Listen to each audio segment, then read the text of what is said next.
گروہ اس کے زیر اثر آ چکا ہوا ہے جس کے وہ ایکسپلائٹ کر رہا ہے اور پوری ریاست کو اور ریاستی اداروں کو دیکھیں فساد کی صورت میں بہت سے لوگ سکسیسفل ہوئے ہیں ہسٹری میں، ایسا نہیں ہے، لیکن ان کا اینڈ بھی ذرا دیکھ لیجئے کہ وہ کیا تھا۔ اگر تو آپ چاہتے ہیں کہ ریاست اور ریاستی ادارے آپ کے ہاں سلنڈر کر جائیں اور آپ کو مہان مان لیں تو میرے خیال میں یہ ہوگا نہیں۔ آپ کو سیاست کرنی ہے تو پھر آپ سیاست کیجئے، نہ آپ ریاست کو ہاسٹیج کر لیں یا اداروں کو اور ان کے درمیان ایک ایسا فساد کریٹ کر دیں اور ان کے خلاف جو پروپیگنڈا ہے وہ اس حد تک آپ نے کریٹ کر دیا کہ وہ اس کی واپسی کیسے ہوگی میری تو سمجھ سے باہر ہے، کیونکہ وہ ادارے شاید اپنے آپ کو اس طریقے سے ڈیفینڈ نہیں کر رہے یا کر نہیں پائے یا کر نہیں سکتے، یا حکومت ان کو ڈیفینڈ اس طرح نہیں کر پا رہی۔ تو میرے خیال میں وہ جو پبلک کی نظر میں ان کی ریپوٹیشن، ان کا جو کیریکٹر ہے وہ اس طریقے سے ملائن کیا گیا ہے جو آنے والے دنوں میں ریاست کے لیے اور ریاستی اداروں کے لیے بڑا خوفناک ہوگا۔ ٹھیک، رضا رومی صاحب، یہ 7 نکات جو ہیں جس میں آخری کہا گیا کہ جی دوا پہلے اور دوا پھر دعا کی، اللہ مہربانی فرمائے۔ اچھا خیر، بار بار یہ 2 فریقین کی جو ہے وہ بات کر رہے ہیں بار بار۔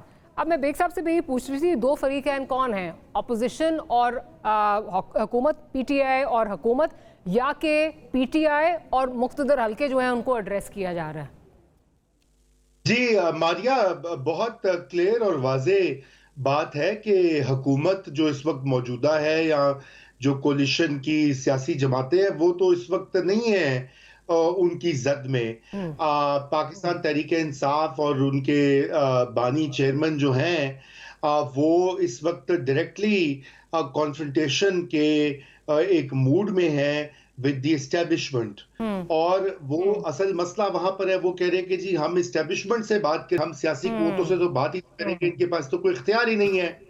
اور جہاں پہ اسٹیبلشمنٹ کا یہ کہنا ہے کہ ایک تو جو آپ کو پتا ہے کہ D G I S P R نے بڑے واضح انداز میں جو ان کی پچھلی پریس کانفرنس تھی انہوں نے کہا کہ وہ گفتگو سیاسی قوتوں سے کریں، اور جہاں تک ہماری اطلاعات بھی ہیں کہ ابھی تک اسٹیبلشمنٹ میں کوئی اس چیز کی کیا کہنا چاہیے ایپیٹائٹ نہیں ہے کہ وہ کسی طرح کے مذاکرات کا آغاز کریں، بلکہ وہ بات چیت کرنا ہی نہیں چاہتے۔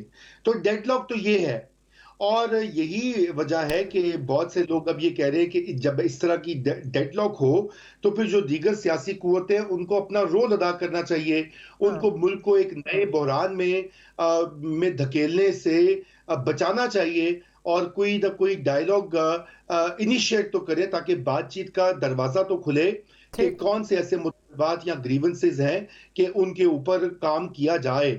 مگر اس وقت جو ہے مسئلہ وہ بڑا کلیئر ہے کہ ایک فریق ہے وہ بات ہی نہیں کرنا چاہ رہا اور دوسرا فریق جو ہے وہ باقیوں سے بات نہیں کرنا چاہ رہا۔ اچھا، محمد مالک صاحب نے بھی ہمیں جوائن کر لیا۔ مالک صاحب thank you for making the time. Malik صاحب، اس وقت جو ٹاپ 3 ہیں پی ٹی آئی کے جو نیگوشیٹرز جن کو خان صاحب کا مینڈیٹ حاصل ہے، اس میں تو عارف علوی صاحب جو ہیں وہ شامل نہیں ہیں، گو کہ پچھلے دنوں جب ان کی ملاقات ہوئی تو یہ چہمگوئیاں ہونا شروع ہو گئیں کہ خان صاحب نے شاید کوئی ان کو ڈیوٹی اسائن کی ہے، بٹ نان دا لیس جو آفیشیل چینلز ہیں، جو پی ٹی آئی کے جو اسپوکس پرسن ہیں یا جو چیئرمین ہیں، ان کی طرف سے یہ کوئی بات نہیں آئی۔ یہ جو 7 نکاتی ایجنڈا عارف علوی صاحب نے آج پیش کیا ہے، یہ انڈیویجول کیپیسٹی میں ہے just to get his job back? How do you see it? نہیں، پہلی بات تو یہ ہے کہ یہ جو 71 والا بیانیہ چل رہا ہے جس میں لوگوں نے کہا ہے کہ جی جھگڑا بہت بڑھ گیا ہے اس کے بعد، یہ I think it's the other way around. جھگڑا بہت بڑھ گیا تھا جس کی وجہ سے 71 کا بیانیہ بھی منظر میں آیا، اور it was more response from P T I chairman کہ ٹھیک ہے پھر نو ہولڈز بارڈ۔ اب یہ بات بالکل نو ہولڈز بارڈ پہ چلی گئی ہے۔ دیکھیں، میرا نہیں خیال کہ علوی صاحب ایک حد سے زیادہ اپنی طرف سے بہت بڑا انیشیٹو لے سکتے ہیں۔ پی ٹی آئی کے اندر کوئی نہیں لے سکتا۔ P T I means Imran Khan اور نواز شریف صاحب، دوسرے لوگ، ان کو وننگ کینڈیڈیٹ چاہیے ہوتے ہیں اپنے الیکشنز میں۔ عمران خان جس پہ ہاتھ رکھ رہا ہے وہ ان کا وننگ کینڈیڈیٹ بن جاتا ہے، تو ان پہ کوئی کمپلشن نہیں ہے کسی کا لاڈ کرنے کی، کسی کا نخرہ اٹھانے کی، کسی کی بات سننے کی، اور وہ سننے میں اتنا بلیو کرتے بھی نہیں ہیں۔